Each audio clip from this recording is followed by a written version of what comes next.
8واں اشکال، وہ کہتے ہیں جی ایک صحابی کی پنڈلی ٹوٹ گئی، صحیح بخاری میں آتا ہے حضور کے پاس پنڈلی لے کے آ گیا، حضور نے جوڑ دی، ہاتھ پھیرا۔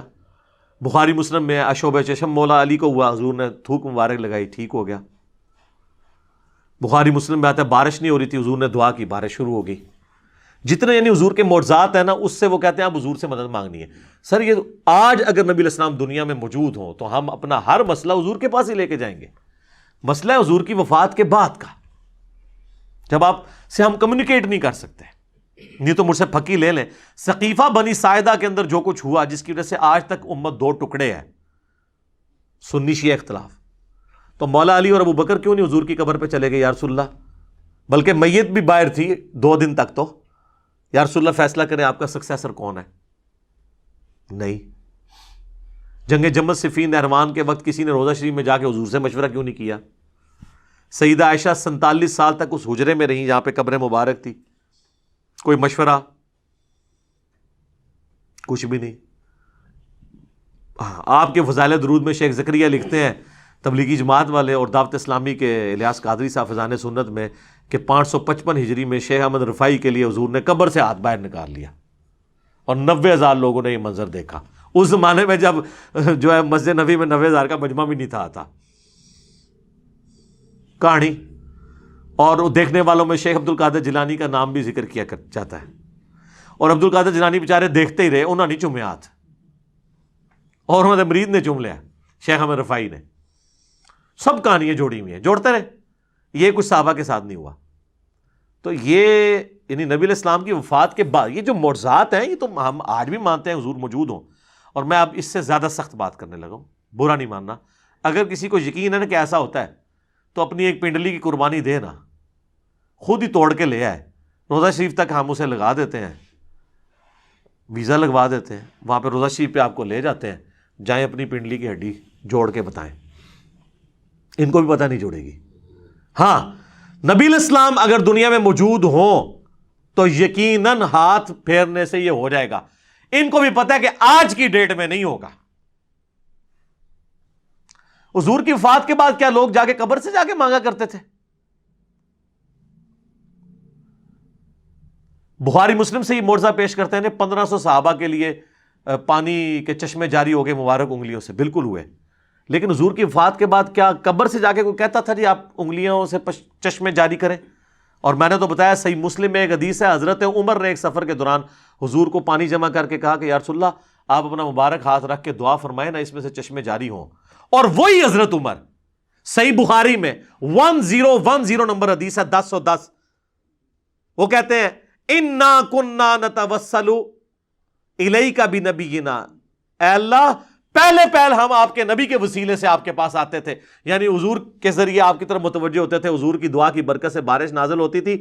اب ہم آپ کے نبی کے چچا کو لے کے آئے، ان کی دعا کی برکت سے بارش نازل فرما، بارش ہو جاتی۔ تو حضرت عمر کہہ سکتے تھے نا یا رسول اللہ جب آپ قبر سے باہر تھے تو آپ چشمہ جاری کرتے تھے، اب آپ قبر میں ہیں تو کوئی مسئلہ نہیں، احمد رفاعی کے لیے تو آپ نے نکالنا ہی ہے، تو آپ قبر مبارک سے ہاتھ باہر نکالیں اور امت کو سیراب کر دیں۔ تو یا پھر کہ حضرت عمر جو ہیں وہ وہی عقیدہ رکھتے تھے جو قرآن و سنت میں اور جو ہم پیش کر رہے ہیں، کہ وفات کے بعد اب وہ کمیونیکیشن گیپ نہیں ہوگا۔ حیات النبی اپنی جگہ موجود ہے، لیکن دنیاوی حیات نہیں، آخرت کی حیات ہے۔ حیات النبی پہ سب سے زیادہ ویڈیوز ہی میری ہیں، لیکن وہ دنیاوی حیات نہیں ہے، آخرت کی زندگی ہے، جس میں نہ سانس ہے، نہ کھانا پینا ہے دنیا والا، نہ ٹوائلٹ ہے۔ آج بھی قبر مبارک اگر آپ کھودیں تو نبی علیہ السلام اسی حالت میں لیٹے ہوئے ہوں گے جس طرح 800 سے 1400 سال پہلے آپ کو دفنایا گیا تھا، کوئی سانس نہیں لے رہے ہوں گے، اسی حالت میں ہوں گے، آپ اس زندگی کو آبزرو کر ہی نہیں سکتے۔ تو یہ پیش کرنا ہے معجزات کے ذریعے، یہ بالکل جھوٹ ہے، ورنہ تجربے کے لیے پھر تیار ہو جائیں، جس نے پنڈلی کی قربانی دینی ہے تو کریں پھر۔ 9واں اشکال، وہ کہتے ہیں جی اس کو بلکہ شعر بنا دیا، آج لے ان کی پناہ، آج مدد مانگ ان سے، پھر نہ مانیں گے گر قیامت میں گر مان گیا۔ وہ اعلیٰ حضرت کا شعر ہے کہ قیامت میں تو نے بھی حضور سے ہی شفاعت کرانی ہے، تو آج کیوں نہیں حضور کو مدد کے لیے پکارتا؟ ادھر تو نے حضور کو ہی پکارنا ہے نا سر، اس لیے پکارنا ہے کہ حضور سامنے ہوں گے صلی اللہ علیہ وسلم۔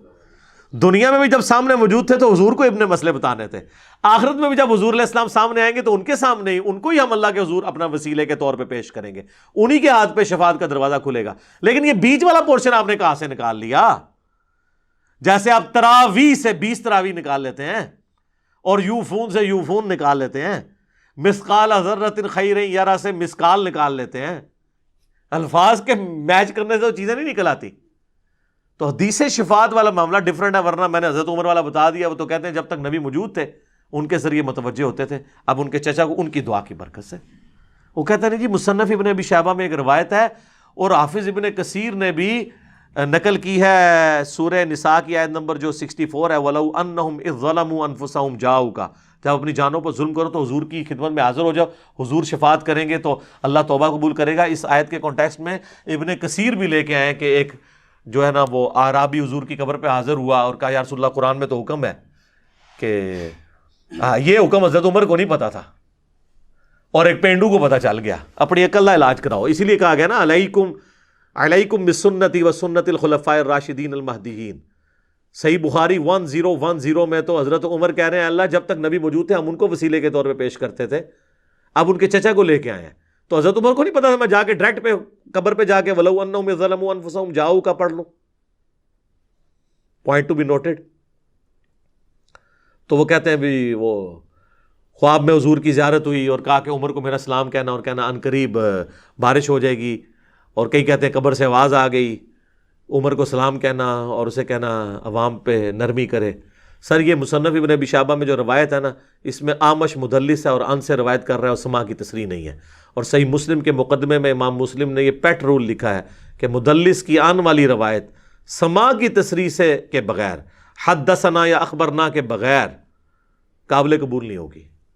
ایک جعلی روایت کو لے کے عقیدہ گھڑ رہے ہیں جو بخاری کی 1010 نمبر حدیث کے بھی خلاف ہے اور قرآن کی اس آیت کے کانٹیکسٹ کے بھی خلاف ہے. سر یہ قرآن ذرا کھولیں، سورہ نساء کی آیت نمبر 64 میں اللہ تعالیٰ نے منافقین کو کہا ہے کہ یہ طاغوت کے پاس فیصلے کرواتے تھے، حالانکہ نبی علیہ السلام کو اپنا حکمران مانا ہوا تھا، اوپر سے کلمہ گو تھے اندر سے منافق تھے.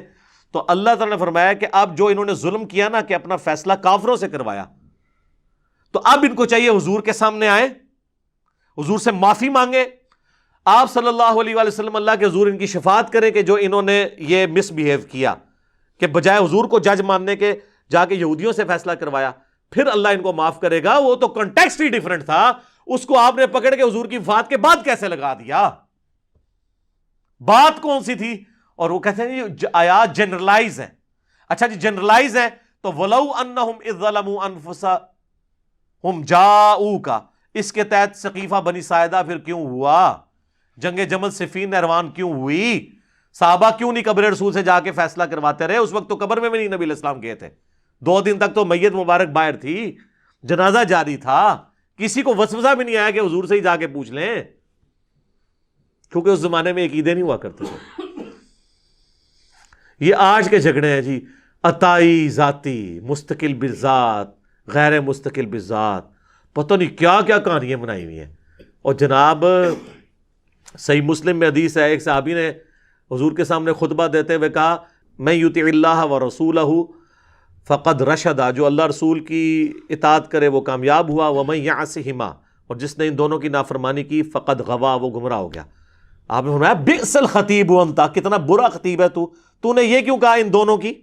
حالانکہ جملہ کانٹیکسٹ کے ساتھ درست تھا کہ جو اللہ رسول کی اطاعت کرے وہ کامیاب ہوا، جو ان دونوں کی نافرمانی کرے وہ ناکام ہوا. لیکن حضور نے فرمایا دونوں نہیں کہنا، اللہ ایک ہے. تمہیں کہنا چاہیے وَمَن يَعْصِ اللَّهَ وَرَسُولَهُ فَقَدْ غَوَىٰ. اس نے نہیں آگے سے کہا کہ ہک ہے جڑا ہک کی ڈھوں آکھے وہ کافر و مشرک ہے. وہی مواحد ہے جڑا ہک کی ڈھوں آکھے.